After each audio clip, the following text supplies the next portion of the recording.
Vamos atualizar as informações do mercado pecuário no Brasil. Nós convidamos o analista Felipe Fabbri, da Scott Consultoria, já está aqui conosco. Ô Felipe, boa noite, obrigado mais uma vez, sempre muito importante ter você aqui. A Scott Consultoria divulgou esta semana, ontem, que o mercado do boi magro está menos ofertado. Diz o texto da Scott Consultoria que o cenário foi causado pela queda do investimento em reprodução lá atrás.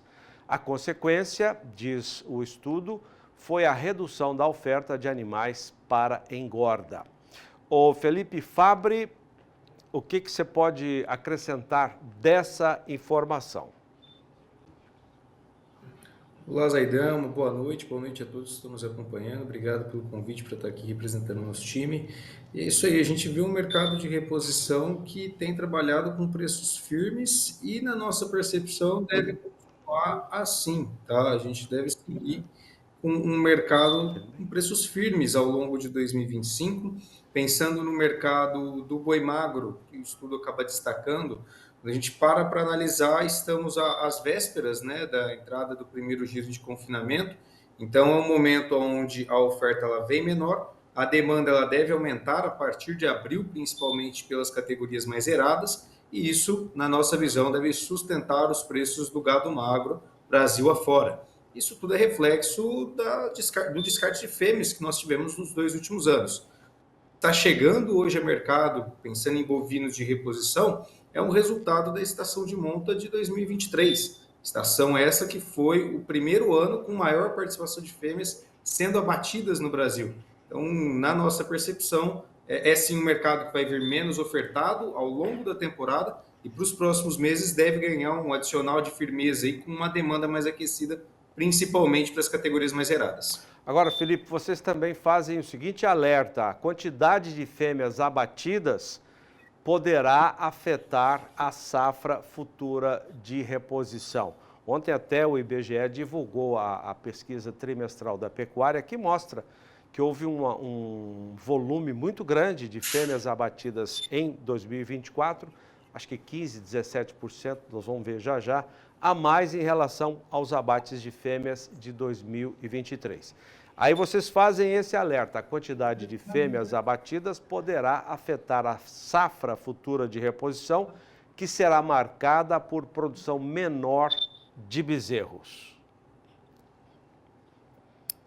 É isso aí mesmo. Quando a gente pega para analisar o que aconteceu em 2023 e 2024, uma participação de fêmeas muito acelerada nos abates. 2024, o IBGE divulgou seus dados consolidados com todas as categorias essa semana, ontem, para ser mais preciso, e dentro das informações de destaque que a gente tem, é o volume de fêmeas abatidas que chegou a quase 17 milhões de cabeças, uma participação no ano de aproximadamente 43% dos abates, foi o maior nível de participação desse século, né? Então, assim, a gente vê uma intensidade de abates muito acelerada, pensando em fêmeas, e quando nós temos mais fêmeas indo para o gancho, ou seja, mais fêmeas sendo abatidas, isso foi o que aconteceu em 2023 e o que aconteceu em 2024, a perspectiva é de um reflexo dali a 2 anos. Então, este ano de 2025, refletindo uma estação de monta de 2023, o ano de 2024, com esse forte descarte que nós assistimos no ano passado, refletindo na estação de bezerros de 2026. Então, são 2 anos que, para nós, e 2027 também deve ser um ano ainda com um mercado de bezerros pouco ofertado, mas são 2 anos, na nossa visão, 25 e 26, que naturalmente, em função desse descarte muito acelerado, em função do ciclo pecuário de preços, deve ter uma oferta de bezerros mais escariada e, consequentemente, uma oferta das categorias mais jovens, das demais categorias, né? O bezerro de ano, o garrote, o boi magro, assim como as fêmeas para reposição do plantel também, menos ofertado. Então, com isso, os preços devem seguir elevados, e aí vem o ponto de atenção, principalmente no momento de compra para repor o meu rebanho nos próximos 2 anos. O ágio para essas categorias, sazonalmente, na fase de alta, ele está muito alongado. Nós tivemos no último ciclo de alta dentro da atividade pecuária nacional quase 50% de ágio do bezerro frente ao boi gordo. Ágio que não se pagou dali a 2 anos. Então, esse é um sinal de alerta que a gente tem que ter pensando nos investimentos agora para essa próxima temporada de fase de alta que deve vir para a pecuária brasileira. Felipe, como sempre, conto aqui com a participação muito importante do nosso companheiro e parceiro João Pedro Cutidias, que vai participar da entrevista também. João Pedro. Boa tarde, Felipe. Felipe, nós abatemos ano passado 39 milhões e meio como fiscalização, estadual, municipal, estadual e federal. Deve ter mais 1,5 milhão a 2 milhões que ou para autoconsumo ou para coisa. Então, na realidade, a gente precisaria de 42 milhões de cabeças a nascerem agora para manter o estoque de gado em termos do Brasil, do brasileiro. O que está acontecendo hoje? Você vê uma demanda interna forte e uma demanda externa mais forte ainda. O primeiro trimestre vai ser muito bom de exportação e normalmente o segundo semestre é maior ainda do que o primeiro semestre da exportação. E não só de carne, mas de animais vivos também. E animais vivos também. Nós estamos exportando alguma coisa mais de 1,5 milhão de cabeças de animais vivos por ano.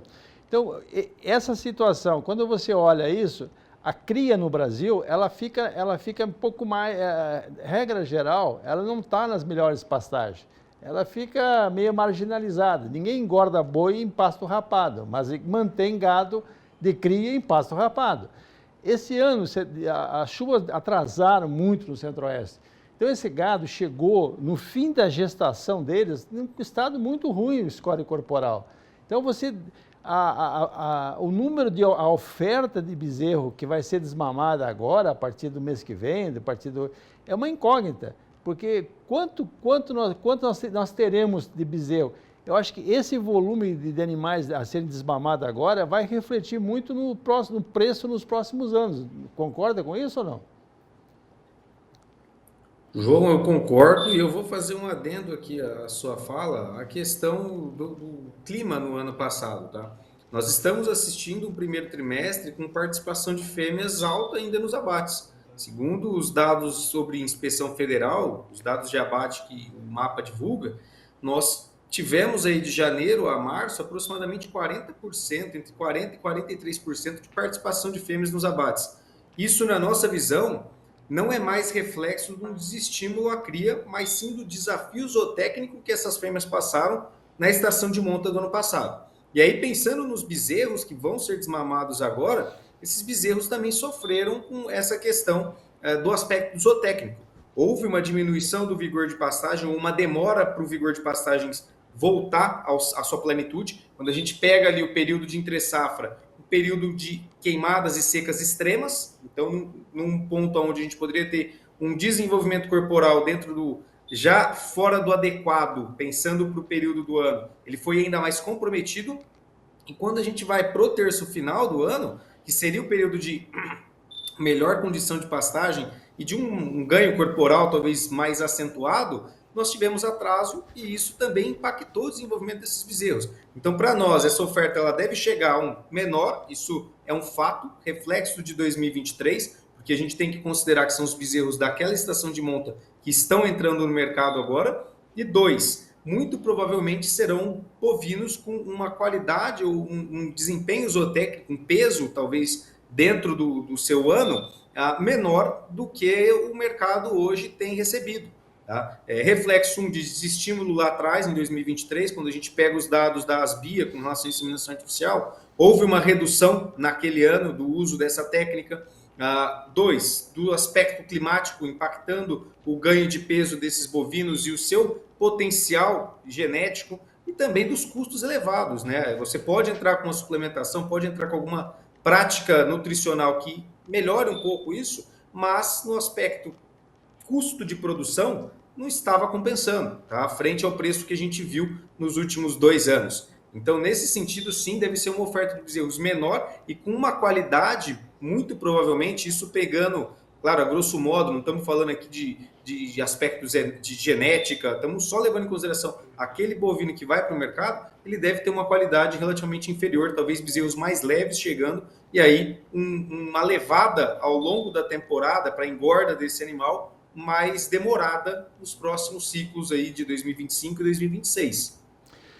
o que a gente sente, eu acho que nós estamos vivendo um momento de transição. Assim como nós evoluímos muito na terminação do bovino, o Brasil evoluiu muito, Provec puxou a idade de abate vários meses mais precoce. Uma das razões foi a própria China, que o ágio do chinês, dos bois China, foi um fator que estimulou.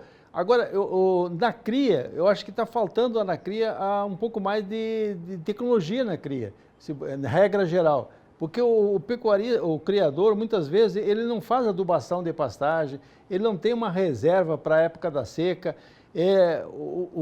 Esse ano, 2024, foi um ano que o cara comprou palha, não é feno, palha, para enchimento praticamente do animal, a R$1 o quilo, preço de milho praticamente, porque não tinha mais nada.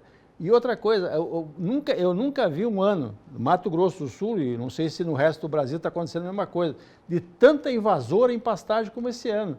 Aqui você vê regiões que o fedegoso, por exemplo, tomou conta. Você só vê verde, aquele verde, mas chega perto, é fedegoso.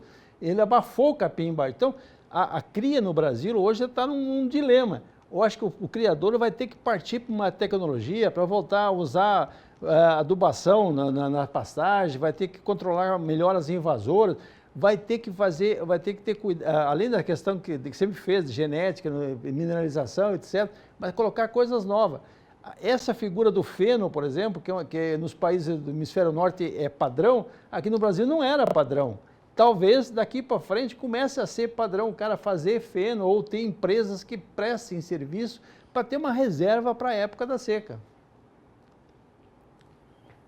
João, teu ponto é cabível. Nós tivemos agora com o Circuito Cria rodando na sua primeira etapa, e esse foi um relato da equipe técnica para nós, que olha, hoje a questão da cria, ela é um gargalo na pecuária, porque geralmente não são as melhores áreas. Em um ano de fase de baixa ou em um momento de ciclo, pensando aí mais depreciado com relação aos preços, o primeiro que sente é o investimento na tecnologia, o investimento no que deveria ser o primordial para garantir uma margem melhor. E aí a gente vai para um outro dilema dentro da questão da cria, que é também a comercialização ainda no bezerro ao pé, na cabeça, tá? Então, esse aspecto a gente defende muito aqui na Scott, que o produtor ele tem que buscar cada vez menos usar disso. Por quê?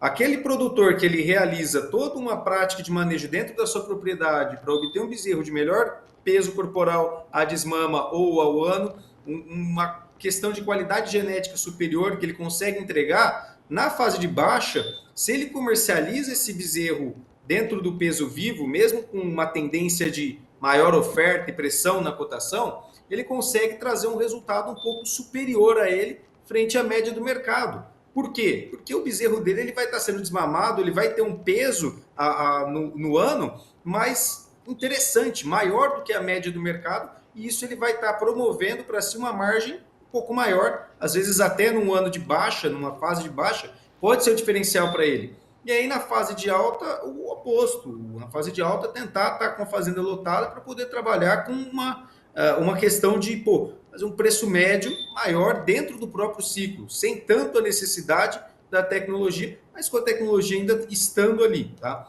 Hoje é fato, a cria ela é um gargalo na nossa produção. Quando a gente para analisar, a gente teve um salto zootécnico gigantesco na recria, um salto zootécnico gigantesco na engorda, só que na cria melhoramos muita coisa, a gente tem que fazer esse adendo também, melhoramos muita coisa, mas é onde para nós ainda há muito o que se desenvolver. Por quê? Geralmente a cria ela fica para as áreas de fronteira agrícola, para as áreas de abertura de novas áreas, enfim. Ela acaba sendo uma atividade que realmente ela deixa a desejar no aspecto de intensidade ou de intensificação dos tratos produtivos, dos tratos culturais. Então, é um ponto que o pecuarista ele precisa olhar com mais carinho. Ele não tem que olhar para isso só na fase de alta, porque na fase de alta não adianta nada a gente ser um leão. A gente tem que pensar também na fase de baixa, porque é na fase de baixa que geralmente as melhores oportunidades para compor o meu rebanho vão acontecer, e não necessariamente na fase de alta. Tá? Então, esses pontos que você trouxe, eles são fundamentais, e a questão de ter comida ao longo do ano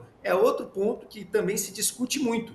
Quando a gente pensa na recria e na engorda, hoje já se faz, a nível nacional, tá? Isso claro que tem as suas regionalidades, já se faz um trabalho muito bem feito para prover o quê? Uma oferta de alimento dentro da sazonalidade de menor disponibilidade de capim, ali no período de entre-safra. Como? Seja pela vedação de pastagem em alguma época do ano, um diferimento, ou a produção mesmo do feno, e aí a questão da suplementação também entrando nesse contexto. Mas a cria aqui no Brasil, ela ainda tem muita coisa para ser trabalhada. Enxergamos que ela tem sim melhorado, a gente olha para os dados da Asbia, há hoje uma utilização maior de sêmen no Brasil, e isso, pensando em tecnologia, já é um indício, porque você não vai comprar sêmen para colocar material de baixa qualidade no seu rebanho. Tá? Então a gente já começa a enxergar isso, mas tem muitos pontos ainda dentro da atividade, na nossa percepção, que eles precisam, principalmente nesse terço inicial, que é o que vai abastecer o mercado nos próximos 3 a 4 anos,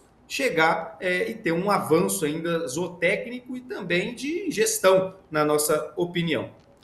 Só para fechar a minha participação, você fala muito, esse ano nós tivemos uma oferta grande de carne bovina graças ao abate de fêmeas. 17 milhões de cabeças foram para o gancho. Só para complementar, João Pedro, a alta nos abates no ano passado, em relação a 2003, foi de 19%, pelo terceiro ano consecutivo de crescimento nos abates, segundo o IBGE. E foi aumentando o abate de fêmeas. Então, esse ano, agora, 2025, você tem um preço de bezerro bastante valorizado em relação ao ano passado. Mato Grosso está quase o dobro do preço do Mato Grosso esse ano do que o ano passado. Vai haver natural vai haver uma retenção de fêmeas. O pecuarista vai reter. Então, aquilo que ajudou a chegar nos 10 milhões e 300, 10 milhões e 400 mil toneladas de carne, as fêmeas vai diminuir a participação. Então, acho que essa oferta de carne vai ser suficiente para atender o mercado interno e o mercado externo, que começou muito bem no primeiro trimestre. Bom, boa colocação, tá? Na nossa percepção, esse ano a produção de carne ela vai diminuir, muito em função da questão das fêmeas participando menos dos abates. Então, depois de um recorde de produção de carne, menor oferta esse ano de 2025. Nossa opinião é essa também, estamos contigo. Questão aqui de demanda. Olha, a gente enxerga que sim, vai haver oferta para atender ambos os mercados, pensando em mercado externo e também mercado interno, mas com preços mais elevados. O preço da carne esse ano já subiu do final do ano passado para cá, ele tende, na nossa percepção, a se manter firme ao longo dessa temporada. É sim um ponto aí que a gente é capaz hoje de atender, mesmo com essa expectativa de redução de produção de carne ao longo do ano, mas para poder atender os dois mercados, tanto o mercado interno quanto o mercado externo, os preços eles devem, principalmente pensando no mercado interno, olhando para a questão da carne bovina, eles devem seguir elevados. A gente não deve ver um comportamento como tivemos em 2024, onde até junho os preços da carne, na comparação anual, eles caíram no varejo em São Paulo, ou seja, a Dona Maria adquiriu carne mais barato até junho do ano passado.